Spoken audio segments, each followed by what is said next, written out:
measure teacher behavior, it's teacher behavior that you really expect to produce change. So we oftentimes, in social context, in doing social science, we actually look for compound or sequenced, cascading effects. Don't just do the top and the bottom. Build your logic model so that you can actually make that work. All right, so let's do a couple quick examples. I want you to be thinking. Here you go, all right? Neurons flashing. I want you to be thinking of the dependent variable that makes your heart rate increase. What is it you're interested in studying that you like? So here's an example. If we were to say student engagement and low levels of disruption. So one of the things that we're looking at in class, I want students to be academically engaged 90% of the 10-second intervals that we observe. I also want low levels of disruptive behavior. I want those so we got two dependent variables. We can look and I can say, what does the literature tell us about those? If you have clearly defined classroom expectations that are defined and taught into routines, if you do that, you get increase in academic engagement and decreases in disruption. If you have curriculum content that is actually matched to the level of the student, so if you've got curriculum content that's 2 grade levels above the student's performance level, you're going to lose them. If the content fits, if instructional pacing is fast enough to engage the student, but not so fast or so slow that you lose them, you get more success. Faster pacing with lots of opportunities for students to respond increases engagement. We also know that setting the curriculum so that you get high levels of instructional success, especially depending on the skill of the learner. Early learners need at least 90–92% success rate.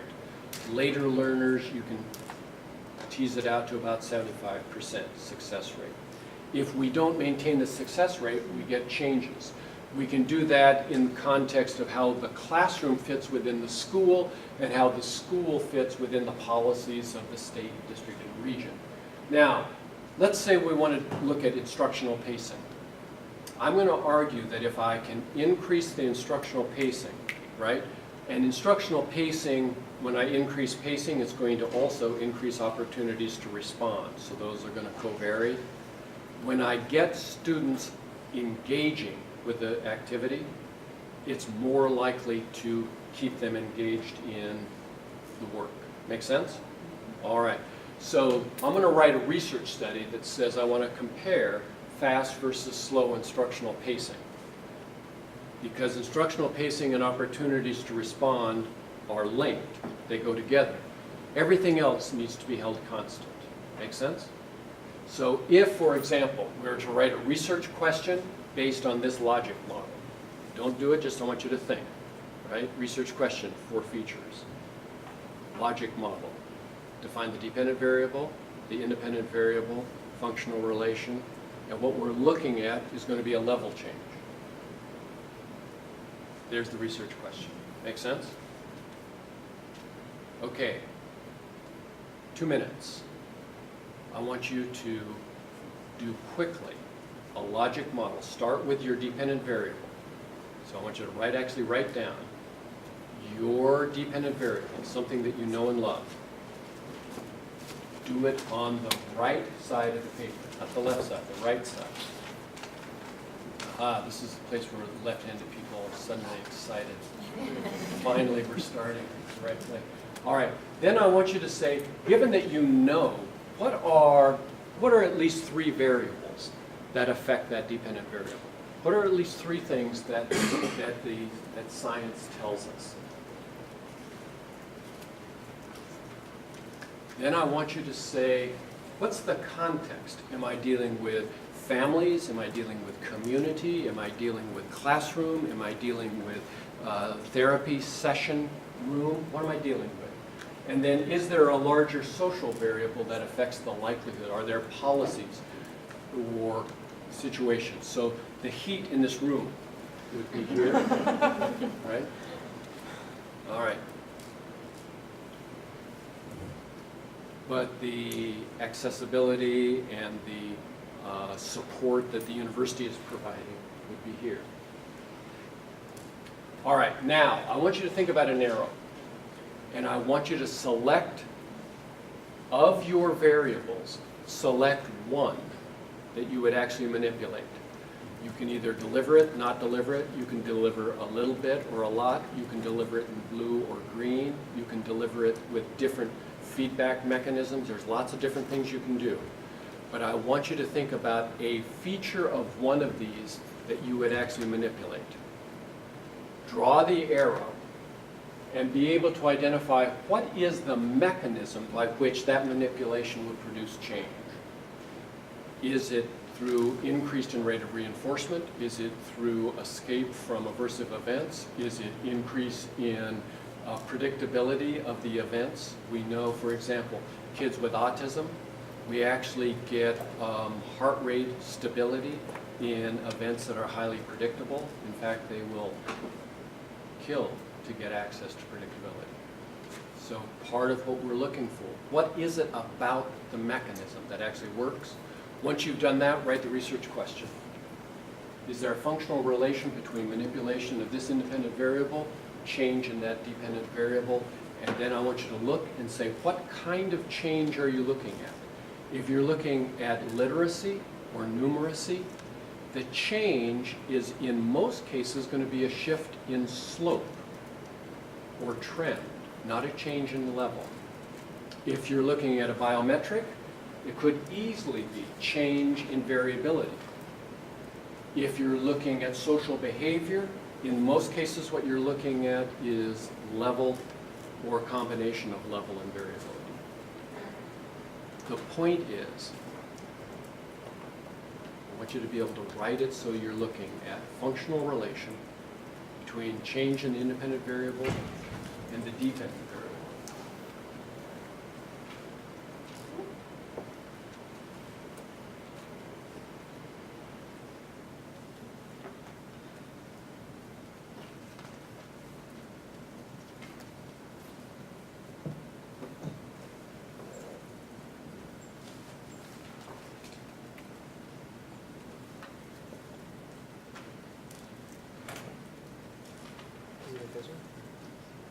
I think I'm having to flip back and forth, but I think I got it. Okay, good. But I appreciate your concern. Yeah, of course. All right. Now, last thing, I want you to self-deliver a little bit of physiological endorphin release for what you just did. What you just did was the real quick version. The answer you've got is fairly straightforward. It's something you already knew, but now you've got a format for doing things. The thing I want you to take a look at is your logic model. Come on, you just did this in 3 or 4 minutes. Your logic model actually has just set up, in most cases, at least 8 to 10 years worth of research that we don't know. That's what I want you to be excited about. It's not as precise as you want. It doesn't incorporate quite as many things. You're already thinking, I'd change it. And it's okay.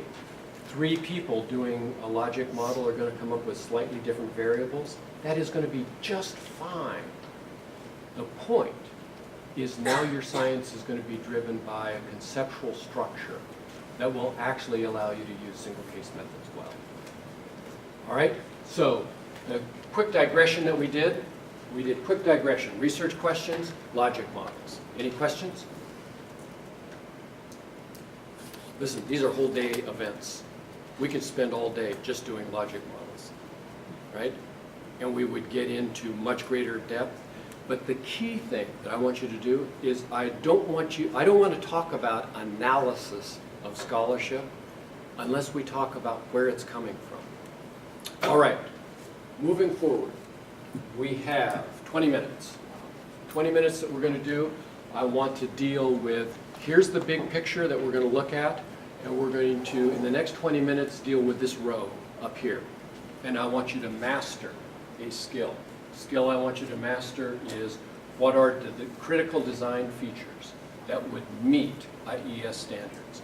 So if you are going to submit a grant to NSF the National Science Foundation or the Institute of Education Science, what would be the things that you would need to do to make that work?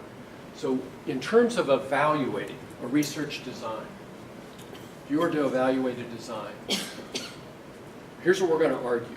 Always start, and those of you, one of the tasks that I would recommend, if you're a graduate student, you should build the skill of reviewing research. And at the University of Oregon, if you're a graduate student, you need to write reviews of 5 submitted journal articles. So when you review an article, part of what I want you to do is always start and say, does the design that they're proposing actually answer the question? So you're first going to look and say, is the question defined with sufficient precision that we would think this is important? Is it based on a logic model that I can understand? Then, is the design meeting standards? If the design meets standards, then and only then we're going to look at the evidence. And if the evidence argues that there is an effect, right? Then part of what we want to do is to say, do we care? We can produce effects. And in fact, one of the things David will teach us is when in doubt, add subjects. If you can get your groups big enough, you can almost always get it. In fact, it's statistically significant. It doesn't take much if you have really big groups. The question is not just, is it unlikely to happen, but is it of a magnitude that actually will make society a better place? So part of what I want you to do is I want you to think about, if this is something that we do, then here are 3 questions I want you to say. Question 1, is the design something that we believe would make a difference? And too often, we love to go quickly to analysis, right? So when you look at a graph, you go right to the data. Don't do that. I want you to first ask, is the design worthy? Then I want you to say, only if the design is worthy, say, does the evidence document experimental control? So does this design allow us to control for threats to internal validity? Do the data document a pattern that is unlikely to have occurred by chance and at an effect size that is convincing, all right? And then, do we care? And it is perfectly okay as a scholar to ask the do we care question. In fact, we do too little of that. We think if we can get a p-value less than 0.05, we're hot, all right? I want you to get low probability, high effect size with impressive social importance. Now, if that's the case, let's take a little bit of time right here. All right, here we go. So what is it going to take to actually say that a single subject study meets, so look at the variables. You got 3 options. Meets with reservation, or does not meet. Got it? I want you to learn a discrimination. I want you to be able to look at any single case design and tell me if it's one of those 3. So here's what it takes. The Institute of Education Science has proclaimed that you've got to do this. 1, the independent variable must be actively manipulated. So if, for example, you were concerned, this is actually tricky, you're concerned about the effect of sleep deprivation on student behavior, a reasonable thing to do would be to watch how she behaves when she's had 3 hours or less sleep per night versus times when she's had 8 hours or more sleep per night, right? And you would measure sleep and you'd measure behavior. That's cute, but that's descriptive. If you really want to do research, you're going to manipulate how much sleep she gets. So you, the researcher, determine the manipulation. Now there are other variations you can get into. David can teach us some clever options, but the key is it's actively manipulated. Now you're going to have believable information. That's where you get into the issues of reliability and validity. So inter-observer agreement in single case methods, in most cases we are keeping track always of the dependent variable.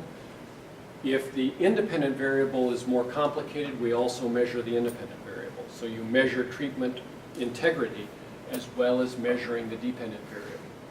Then, this is where it gets fun. 3 demonstrations of the basic effect.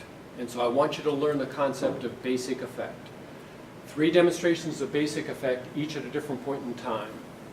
Now, one of the things that we have done, and this is largely to increase precision and to begin to acknowledge some of the concerns that our statistical friends have imposed. We want to say, from now on, all right, from this day forth, ready? Raise your hand. So from this day forth, no, that was Jim. From this day forth, I want you to have at least 5 data points per phase.